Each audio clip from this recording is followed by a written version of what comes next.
Well, hello, everybody, and welcome to the Curious Realms continuing coverage of MUFON Symposium 2023 here in Covington, Kentucky. Our guest in this segment is Yvonne Smith. She is a hypnotist and author of the book Chosen. Hypnotherapist. Hypnotherapist. Sorry, yes, not hypnotist. It is not a stage act. No.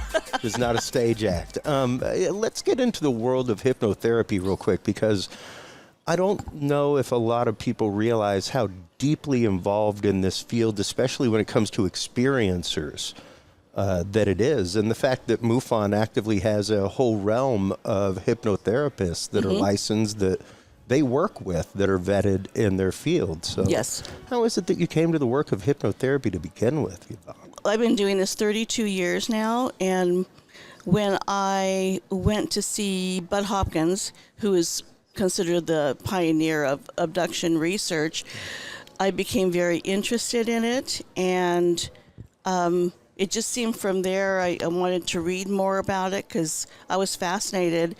And now after 3 decades, I feel that I was directed to do this.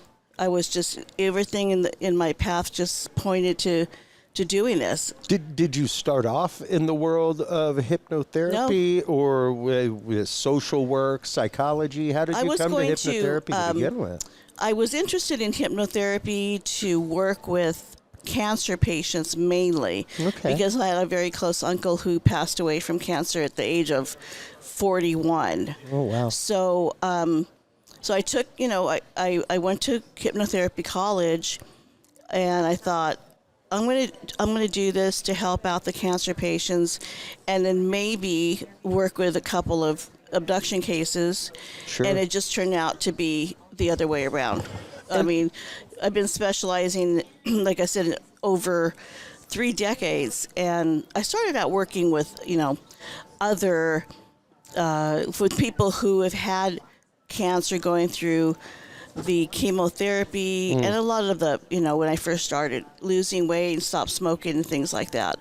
Yeah. But as I met more and more people in the field, I began to receive referrals, people coming to me because they thought maybe something happened to them. And then it just seemed, that's what tells you, and it's still like that today, it's there is so much need for trained therapists. Yeah. And that's why now I'm going to be teaching my 3rd workshop for therapists who are interested in doing this. Yeah. Yeah. And hypnosis is a fantastic way to relieve trauma, to help people find trauma that they didn't even know existed. I know, I guess it was about a year and a half ago, I went through a session with Terry Lovelace. Oh, I know Terry very well. And I've never had a UFO UAP experience. And I guess I've had one, but not like, hey, look, there's a craft. Sure. Not an abduction experience. I've had a few paranormal experiences, but it was remarkable to just go into a state of hypnosis and find out that apparently I had another life as a field hand. Oh, so you went back to another life, past life experience. That's a whole other... It was pretty interesting, and it was pretty remarkable. I aired the entire thing live. Oh, I see. Okay. I recorded myself going through the experience and aired the whole... Did Terry actually take you back purposely to another life, or did you just spontaneously go there? We just went. He took me wherever I needed to go, and that is what came forth. It was pretty interesting. Very. And going back and looking at it, there wasn't any leading from him or anything like that, which is of course a lot of people's big concern whenever it comes to hypnotherapy, because it can be very easy to put suggestions into somebody's head. How do you, as a hypnotherapist, begin a session with somebody and start that process of really digging deep and cracking that nut? Well, when they first contact me, now it's through email, mainly through my website. Sure. I will send them questionnaires, life history questionnaire, a second one to fill out, asking them specific, if they had a sighting and so forth.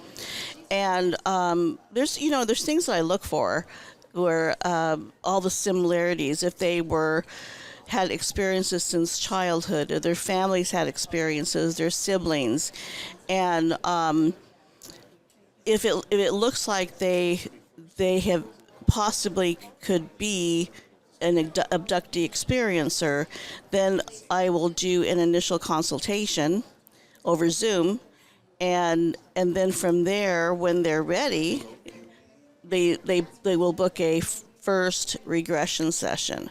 So it's a process they go through first, and you know, and I send out the information to make sure someone is ready. Because if something comes up that they're not ready for, like say some hidden memories about being taken, and they're not ready for it, it's too late. You can't put the toothpaste back in the tube. That's it. Yeah. And that can be very hard as a therapist to be there to help somebody, but at the same time have to carefully guide and find your way through that situation. How often has it been the case that somebody's come to you, let's say, for other sessions, and through those sessions you've come to find out that they are an experiencer? Has that ever been the case? There's only been just very few instances of that.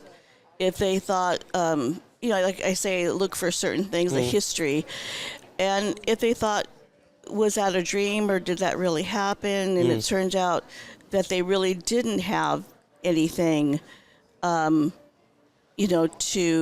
point to an abduction. But because I vet them in the beginning and talk to them, answer their questions when they're filling out the questionnaire. I mean, there's plenty of time to go through everything. But so I say it's very, very few times when that's happened. And usually people who come to me for abduction, they've already been through years of traditional therapy for other issues, in their lives. So there's an area there that their therapist is not able to tap into. And in turn, I receive referrals from many traditional therapists.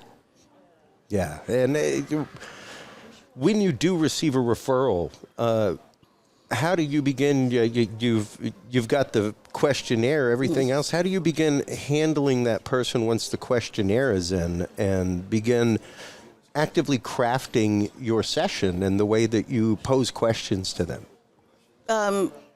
You mean when you were actually in a session? Yes. Yeah. It just, I don't plan a session. Okay. I just take them back to, say, when they were 10 years old. And I let them decide. Okay. 10 years old or something recent. And then once the process begins, I take them to the typical relaxation, and then we start going through the regression, so taking them back in time. And once they start talking, say something comes up, say they see a light or they see a strange craft or whatever it is, then I will start. I will start posing the questions as they're giving me the information. Okay. And you have to be, of course, very, very careful not to lead someone. Let them tell you what they're experiencing. Okay. Give us an example of that, just so people are aware of non-leading questions. Oh, if they say, there's, I think I see, or there's a really bright light. I really can't tell what's there. And I really can't see because it's so bright. And I will tell them, we'll look around and see if you can see the source of the light. Where's the light? Where's it coming from? Just things like that. Let them tell me that, oh my gosh, I see a craft, but I know it's not an airplane or, helicopter. Then I'll ask them to describe it. See, I don't describe it for them. Sure. Does it have lights? Does it have this? I let them describe it and tell me what they're experiencing. And it sometimes that experience can, once again, be very visceral, even on the remembrance side. what have been some of the extreme cases that you've seen as far as reaction while under hypnosis? I've had people, they cry, and that's mainly, that's very common. Because they'll relive the experience, they'll scream, they'll try to jump up off the couch. Oh, wow. But then, a trained therapist will pose the suggestions that, listen to my voice, you're safe, you're here, you're just letting yourself remember, so you don't let them go through that trauma again. Yeah, because, that's the main thing, is that you're trying to help them release the trauma, not necessarily relive the trauma. Right. And, that's a very fine line to walk, even as a regular therapist, Sure. much less as a hypnotherapist. And amongst the many cases that you've done, what have been a couple of the standout cases that you've had? The very first case that I had of two brothers, so it was a double abduction, I presented it in my talk this morning. I think that case put it on the map for me, that this is real. These people aren't making this up. They were abducted as little children, and then they finally decided later on in years, as adults, to undergo the process. And there were many, many similarities. When I work with witnesses, multiple witnesses, I will interview them separately. And of course, I regress them separately, and I tell them not to talk to each other until we're completely done. Yeah. And then I wrote a book, The Coronado Incident, of a dozen people who were abducted on Coronado Island in San Diego. I was the MC of a UFO conference, and there was a dozen of my CERO members, my support group members, that were taken that weekend. So it took me a long time to write a book about that. Wow. All 12 of them. That is remarkable. And have they all been through the hypnotic process? And as I was writing the book, I was still doing sessions because there were so many of them. Wow. And similar experience from all of them? They saw each other on the craft. Interesting. Yeah, it was very interesting. The books are available on Amazon. In fact, I'm going to be putting out a second edition of Coronado pretty soon. Okay. So, cool. Well, I will definitely have to keep a lookout for that one, because that sounds like a fascinating story, the fact of 12 people being abducted and being aware of each other's abduction. How frequently have you seen cases like that? Oh, it's often that you get multiple witness abductions. Maybe not as many as a dozen people, but like the Travis Walton case, who I know really well, he was 6 people. Yeah. And it's not unusual. People think it is, but it's not unusual. Yeah. And that is one of the things that we discuss on the show regularly, is that there are numerous sightings that happen where one person there sees it and the rest do not. Exactly. Yeah. And, I attribute that a lot to vibrational field, things like that. The idea of just kind of being in the zone. They choose who is going to be able to see them. And they choose who's going to be able to photograph them, because not everybody can. Yeah. Well, precisely. I mean, you'd have to have some pretty specialized equipment to be able to catch things in that vibratory range. Right. It's just a different realm of physics that we're playing with. And have you seen any experiencers that have come back physically changed? Anything like that? They're changed, yeah. They often they feel more spiritual because they've been touched by something that, we didn't all grow up talking about this. We didn't learn like this in school. It was just, something touched them, seeing and interacting with beings from wherever they're from. So they definitely come back changed. Yeah. You can't help it. Yeah, precisely. Yeah, and not just mentally and spiritually changed, sometimes physically changed even. Scars being healed, all kinds of things. Oh, yeah, they do healings. Remarkable. They don't do healings on everybody, and who knows why they choose the people that they do healings on, but they actually do. But they do need us healthy and strong, and because they need our material. They need our DNA and blood and whatever else they need. Yeah. Yeah. And in all of your investigations, how many people have experienced and I guess not been able to tell their families? How many people have experienced with them families that you've seen where that's very common, very widespread. They're not able to talk to family members, or the family members, sometimes if they've experienced something together, the one family member doesn't want to talk about it, so it makes it too real. Yeah. And that's why I established my support group 31 years ago, because people were leaving my office and I was the only one they were talking to. Well, and let's get into your support group a little bit, because I love the fact that there are so many contactee support groups that have started up, not just the experience or resource team with MUFON, but groups like yours. Whenever I have folks like Michael J.S. Carter on, things like that, who had their experience decades ago, 60s, 70s, it's not like maybe you would find a pull tab at your local library for a support group or at a community center where it's like, hey, have you seen this? Like, come meet us on a Wednesday night. Yeah. It's not like it's the day of the internet where it's hop on, let me find some help. Let me find a group of like-minded individuals. I mean, they might be able to now. Yeah. But when I started, there was we didn't almost have nothing. The internet. Yeah, exactly. We were just starting to email. And so everything was done by phone calls, and everything was done and it's still done in my practice by referrals mainly. And then of course people find me, on Facebook or whatever, but that's not what it was 32 years ago. Yeah.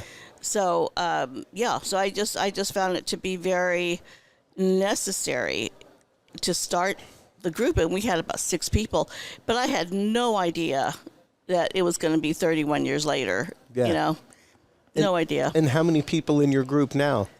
Well, not everybody attends every meeting, so we've had, a few hundred people go in and out. Wow. And the old ones that started with me, you don't see them for a while for whatever reason, and they come back. And we have lately, the last month or two, I mean, I've been so busy being contacted by new people that, again, there's a need for a support group and for therapy, just to get them through what, and make sense of what happened to them.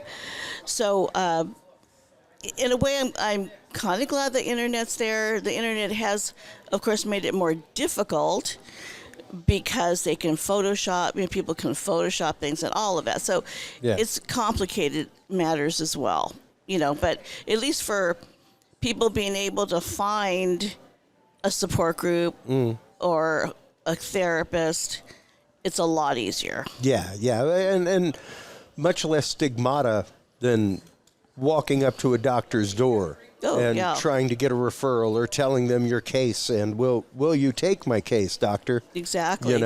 Because there would be many doctors out there, many psychiatrists who would say, I would rather not take your money. I believe that your situation is not one that actually happened.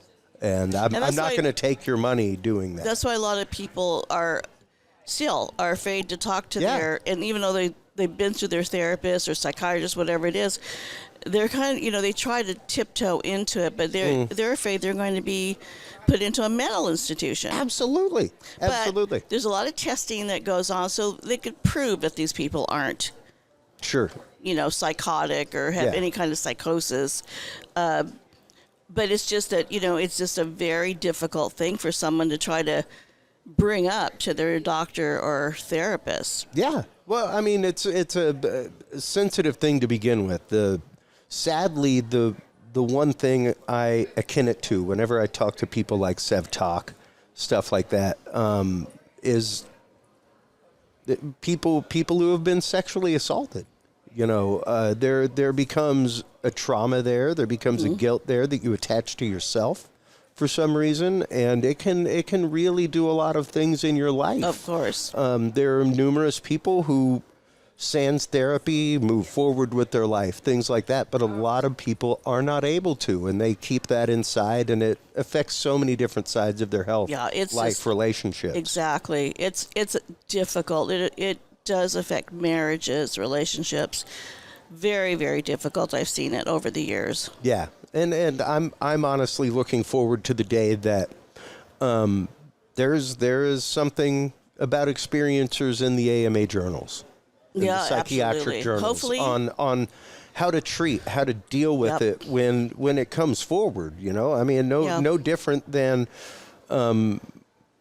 when allegations of child abuse, things like that, used to be overlooked by psychiatrists. Exactly. And then they found out, no, this is apparently an endemic problem and we need to do something about it. And I think we're finally getting to that point in a society with this topic. We've made strides, but abduction is still a whole other issue. I mean, we've made strides with pilots coming forward, reporting what they saw. Yeah. But there's still, nobody's talking yet at a congressional hearing about abductions. But we've got to start somewhere. We do. So we do. It opens the conversation and really puts the conversation outside of the box, which is what's necessary, is to not have walls on it. Exactly. Right now. The more walls we put on, I've said it numerous times since the whistleblower hearing, the idea of NHI, non-human intelligence, removes it from the box and the construct of alien. Exactly. Now, how frequent have you ever had a case where the encounters that somebody had were maybe not alien, where it was where they believe maybe it was time shift from the future or something like that, where it wasn't alien entity or craft? No, I don't think at the top of my head. Paranormal comes out, but paranormal and UFO experiences are intertwined. They have become more and more intertwined, it seems. I belong to a lot of communities. I interview a lot of researchers. I attend a lot of conferences like this in different fields, from paranormal to remote viewing, cryptids. Right. And the worlds are melding. It's really interesting to see. Yeah. It is. But I haven't come across, I don't think I've had hundreds of cases of what you had asked. Yeah. No, I don't think so. Okay. Anyway, do we... I was just about to say, one last question before we let you go. What can people do to start their journey of healing, Yvonne? What can they do to begin getting over these traumas? It's to reach out, reach out to a qualified therapist. They can go to my website. There's the questionnaires, the information's on there. Yeah. And, or go to the MUFON website. They could try to refer somebody. I'll try to refer somebody if they want somebody near their home. I do, since COVID, I've been doing Zoom sessions because even though everybody was on quarantine, the experiences were still there. Yeah. So I do in-person sessions as well as Zoom sessions. Awesome. Well, look right there at the camera. Let everybody know where they can go to find you. Let them know where they can go to keep up with your research. Right up there. Okay. You could just go to my website, hypnotherapist.YvonneSmith.com. Send me an email. You can fill out the questionnaires and send them to me, and I'll contact you. And we go from there. Awesome. Well, fantastic, Yvonne. Thank you so much for your time today. Thank you I very greatly much for having me. it. You bet. I'd love to have you on again and again because this is a topic that is near and dear to my heart, as many experiencers as I know. Yes. It is remarkable the work that you guys do. So Thank keep you doing for having it. me. Keep doing it. Thank you. While you are online checking out all of the amazing work from Yvonne Smith, make sure to stop on by CuriousRealm.com. That is where you can find all the episodes, all the interviews. That's where you can like, follow, subscribe. That's where you can also find our experiencer forum, CuriousRealm.com/story. Share your experience with the paranormal, cryptids, UFOs. If you're a government whistleblower, Share your story with us. Share your evidence with us. We will present it to our guests and our experts and see if we can find answers for you. Stay tuned after these commercial breaks. We will be coming back with our final bit of Day 2 coverage here at MUFON Symposium 2023 in Covington, Kentucky, right after this.